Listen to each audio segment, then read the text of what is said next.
Long before Hollywood ever put his name on a marquee, Lee Marvin was a teenage Marine crawling through jungle mud with a rifle clutched in both hands.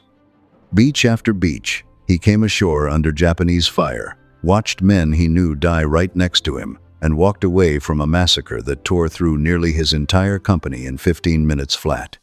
That island did something to him that no amount of time would ever fully undo, and he carried it quietly into every hard, weathered role he ever took on screen. This isn't the polished version of the man you saw in the movies.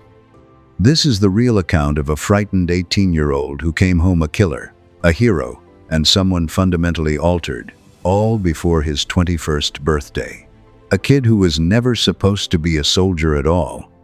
Long before the Oscar, long before the Dirty Dozen turned him into a household name, Lee Marvin was just a restless, wealthy kid from New York City who couldn't stay seated in a classroom long enough to matter.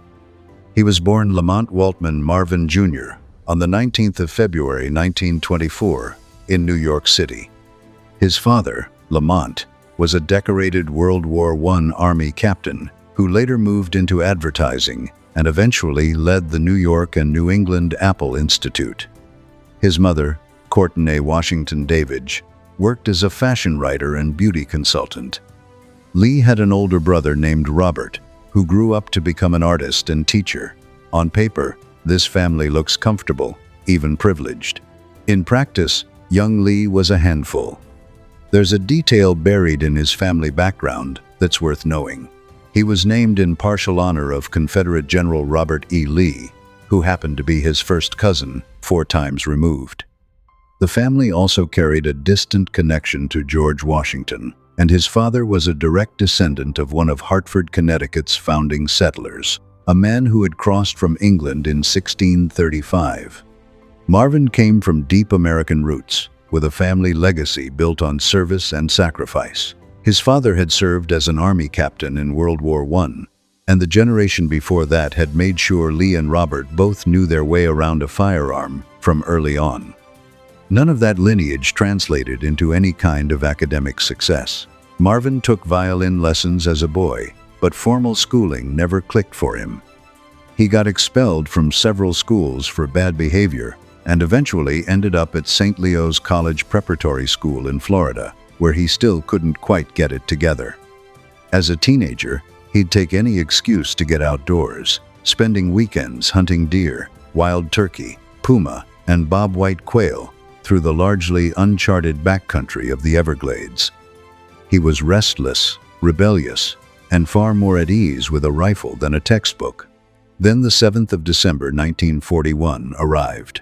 Pearl Harbor reshaped an entire generation in a single morning, and Marvin was no exception. He knew almost instantly that he had to serve, but there was a problem standing in his way. He hadn't finished high school and had already dropped out once before. So he made the call to go back to St. On the 12th of August, 1942, 18-year-old Lee Marvin walked into a recruiting station and signed his name on the dotted line for the United States Marine Corps Reserve. He'd been in school just long enough to graduate, but a growing feeling had taken hold of him, a certainty that this war was going to shape the rest of his life, whether he was prepared for it or not. His father wasn't exactly supportive. A man who had lived through the First World War up close probably understood better than anyone what that enlistment paper actually meant. But Marvin had made up his mind. He was going in, and that was that. Here's something most people get wrong about him. He didn't enter the military as the battle-hardened combat sniper that the movies might suggest. He actually started out as a quartermaster, managing supplies and equipment behind the front lines, a role about as unglamorous as it gets. It was only after completing the Marine Corps School of Infantry that he was moved into one of the most dangerous positions in the Corps, Scout Sniper. He was assigned to the 4th Marine Division, known as the Fighting Fourth, and more specifically to India Company, 3rd Battalion, 24th Marine Regiment. That division would go on to become one of the most decorated and battle-tested units in the entire Pacific War. Marvin had no real sense of what he was walking into, and honestly, no teenager his age could have. Within months, The same kid who used to hunt turkey in the Everglades was island hopping across the Pacific, landing on beaches held by tens of thousands of Japanese soldiers who had orders to fight to the last man rather than surrender. His war was just beginning, and in many ways, it would never truly leave him, even years later when he was one of the biggest names in Hollywood. The Pacific Theater in World War II didn't resemble almost any other combat environment in modern history. American forces had to claw their way across a chain of small, heavily fortified islands one at a time, each defended by Japanese troops who almost never gave up regardless of how desperate their situation had become. That was the world a 19-year-old scout sniper named Lee Marvin stepped into. His first serious taste of combat came during the assault on Kwajalein Atoll in the Marshall Islands, part of a larger campaign launched in late January 1944 to take the island chain away from Japanese control. American Marines had secured Kwajalein by February 4th, and just weeks after that, Marvin was thrown into even more direct action. He and his fellow Marines scouted the island of Eniwetok ahead of the main landing force, which hit Engebe and Parry Islands on February 18th and 19th. That detail is worth sitting with for a moment, because it tells you a great deal about the kind of soldier he had become. Going onto an enemy-held island before the invasion force arrives isn't a supporting role. It's one of the most exposed and unforgiving assignments in the entire military. Scout snipers like Marvin were always among the first men in. They moved at night, in silence, mapping Japanese defenses, troop concentrations, and terrain before the main body of Marines ever set foot on the beach. One wrong step, one snapped twig, one cough at the wrong second, and it wasn't just his own life at stake. Every Marine coming in behind him was depending on what he brought back. He made it through those early operations, but surviving and coming away whole are two very different things. He was still a teenager, watching men bleed out on beaches halfway around the world from anything he'd ever known. Several missions came and went before the Corps finally rotated him back to Maui, Hawaii, for some time off and additional training. For a brief window, the young Marine got distance from the grinding brutality of amphibious combat, but everyone in his unit understood it wasn't permanent. He'd already come through multiple beach assaults against an enemy that was disciplined, heavily armed, and had zero interest in surrendering ground. Back home in 1944, most 18 and 19-year-olds were thinking about school dances, pickup games, and weekend jobs. Marvin was thinking about how to stay alive on beaches, soaked in blood, facing an enemy that fought until there was nothing left to fight with. After Hawaii, he was reassigned to I Company, 3rd Battalion, 24th Marine Regiment, the unit he'd stay with through the end of the war.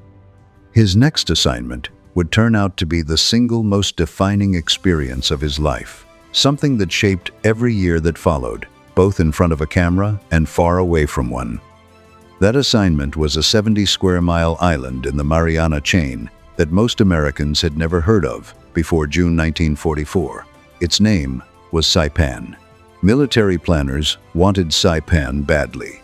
It would function as a forward base for B-29 Superfortress bombers, which could reach the Japanese mainland directly from airfields built on the island. That kind of strategic value guaranteed the Japanese would pour everything they had into holding it. An estimated 32,000 Japanese troops were waiting, dug into caves, ridges, and thick jungle terrain. Everyone involved in planning the assault knew the battle ahead would be drawn out, savage, and without mercy. Marvin had already come through Kwajalein and Eniwetok. Saipan would push him somewhere those earlier fights never reached, and it would leave marks, physical ones, emotional ones, that he never fully shook for the rest of his life. American forces hit the beaches of Saipan on the morning of Thursday, the 15th of June, 1944. Two full Marine divisions, the 2nd and the 4th, landed simultaneously, with the 1st Provisional Marine Brigade backing them up. 2 days after that initial wave, an Army Infantry Division arrived to reinforce them. The fighting started immediately and never let up, This wasn't a swift operation anyone could wrap up in a few days. It dragged on for close to a month and carved itself into history as one of the bloodiest single battles of the entire Pacific War. For Lee Marvin, the moment everything broke apart came on the 18th of June 1944, during the assault on Mount Tapachao, the island's highest point, and one of the most heavily defended Japanese positions in the entire campaign. What followed that morning comes from Marvin's own accounts, told years later. His company was moving up to assault the mountain when Japanese forces opened concentrated fire from concealed positions, and the devastation was almost instant. In his own words, recalling that day in a later interview, he said, "In 15 minutes, the company was reduced from 247 men to 6. Let that number sit for a moment. 247 men at the start of that morning, 6 left standing unhurt 15 minutes later. That's one of the most staggering casualty rates any single company suffered anywhere in the war. Marvin wasn't among those 6. He was among the wounded. Japanese machine gun fire struck him and severed his sciatic nerve, one of the largest nerves in the body, running from the lower back all the way down through the leg. As if that weren't enough, while he was down on the ground, a sniper's bullet hit him a second time, this time in the foot. The machine gun round had torn open a wound in his lower back that reportedly measured around 9 by 3 inches, coming dangerously close to his spinal cord. If that bullet had traveled even a fraction differently, Marvin would likely have spent the rest of his life paralyzed or never left that battlefield at all. Even after he went down, the ordeal wasn't close to finished. Fellow Marines got him onto a stretcher and gave him a morphine shot to manage the pain. Moments after he managed to get some water from a plasma bottle, a captured Japanese ammunition dump sitting roughly 150 yards away suddenly detonated. The force of that blast physically threw Marvin off the stretcher, and he came down hard directly onto his already torn and wounded body. It kept getting worse. As the casualties were being carried back toward the beach for evacuation, Marvin and another wounded Marine were loaded into a jeep, but the driver took a wrong turn and headed straight toward enemy-held ground before catching the mistake and swinging the vehicle back around toward safety. A badly wounded teenager, drifting in and out of consciousness on morphine and blood loss, was briefly driven straight toward the enemy lines that had just torn through him. That night, Marvin was finally loaded onto a passing landing craft and carried out to the hospital ship USS Solace, anchored safely offshore. He had survived a day that killed or wounded the vast majority of men he'd trained alongside, eaten beside, and fought with for months. But whoever climbed off that beach that night was not the same person who had stepped onto Saipan 3 days before. Most of his platoon didn't make it off Mount Tapachao. Marvin would carry that loss with him for the rest of his life, long after Hollywood made him one of the most recognizable faces in the world. 241 men, gone or wounded in 15 minutes. 13 months of silence and pain followed. War doesn't stop for a soldier just because the shooting does. For Lee Marvin, the real battle was only starting. A long, grinding, solitary fight against his own shattered body, fought not on any battlefield but across a series of naval hospital beds. His severed sciatic nerve and the separate foot wound from the sniper's bullet required a full 13 months of treatment. 13 months. Try sitting with that. He was 19 when he went in, 20 when the calendar finally moved past it, watching more than a year of his life drain away inside hospital wards, operating rooms, and slow, agonizing physical therapy, while the war and the rest of the world kept going without him. The injuries were serious enough that doctors ultimately ruled him unfit for any further combat service. His fighting days were done, permanently, whether he accepted it or not. There's a small detail buried in Marvin's service record that tells you a lot about the kind of young man he actually was, separate from anything that happened in combat. He had earned the rank of corporal at one point during his time in the Corps, then got knocked back down to private for causing trouble. This wasn't a soldier who kept his head down and followed every order quietly. He was rebellious, sharp-edged, and difficult with authority at times, and those same qualities would later define his most beloved film roles almost perfectly. When Marvin was finally released from the Naval Hospital System, it came as a medical discharge, and he walked out of the Marine Corps holding the rank of Private First Class. His discharge came through on the 24th of July 1945, just weeks before Japan's surrender finally brought the Pacific War to a close. For his service and his wounds, Marvin earned a meaningful collection of military honors: the Purple Heart Medal for being wounded in combat, the Presidential Unit Citation, the American Campaign Medal, the Asiatic Pacific Campaign Medal, the World War II Victory Medal, and the Combat Action Ribbon. It's a serious list of decorations for a man who was barely 21 years old when the fighting stopped. But ribbons and medals, however hard-won, don't erase what a person carries home. They don't bring back the 251 men from his company who never returned to their families. When Marvin stepped back into civilian life in the summer of 1945, it hit him in ways nobody had language for yet. He struggled with what we'd now recognize as depression, emotional disconnection, and the inability to readjust, problems that were extremely common among veterans coming back from sustained, brutal combat. But that had no name and no public understanding in the 1940s. He even tried to rejoin the Marine Corps at one point, apparently unable to find solid footing outside the structure and brotherhood of military service, before eventually drifting through a string of odd jobs. One of those jobs was working as a plumber's assistant in the small artist community of Woodstock, New York. Nobody, least of all Marvin himself, could have predicted that fixing a toilet at a community theater would set off a chain of events leading to one of Hollywood's most iconic careers. But that's exactly what happened. While he was backstage doing repair work at a local theater in Woodstock, he was suddenly asked to fill in for an actor who'd fallen ill during rehearsals. He stepped in, and something clicked on the spot.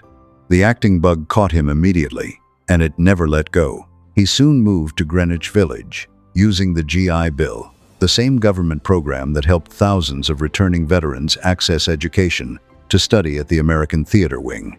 His path from there moved quickly. He appeared in early-stage productions, including a run in Uniform of Flesh, the original stage version of what later became Billy Budd, along with other off-Broadway work through the late 1940s. By 1950, he had made his way to Hollywood. Directors picked up on something almost immediately, something raw and unforced in the way he inhabited a scene, something that couldn't be faked or coached. What came next would turn that quality into a career nobody saw coming. His screen debut arrived in You're in the Navy Now in 1951, and by 1953, roles in The Big Heat and The Wild One had turned serious, critical, and public heads his way. But the war didn't stay behind when Marvin walked off the battlefield. It traveled with him, quietly woven into every character he put on screen.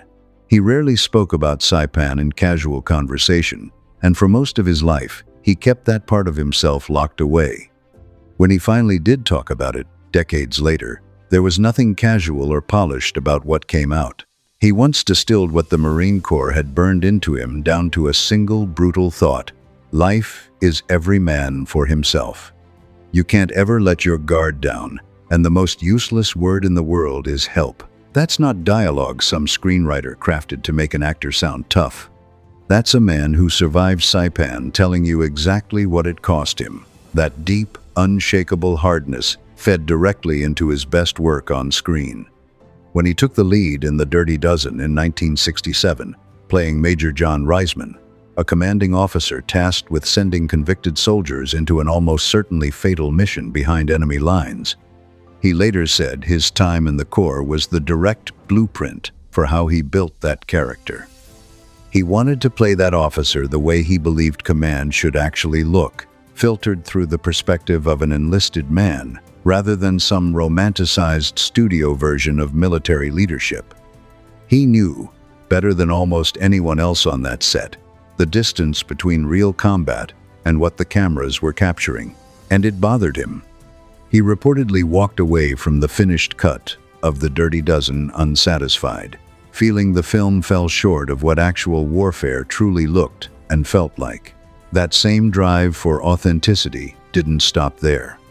On the set of The Big Red One in 1980, directed by Samuel Fuller, himself a decorated World War II veteran and Silver Star recipient, Marvin looked around and quickly realized his fellow cast members had no real working knowledge of the weapons they were supposed to be carrying.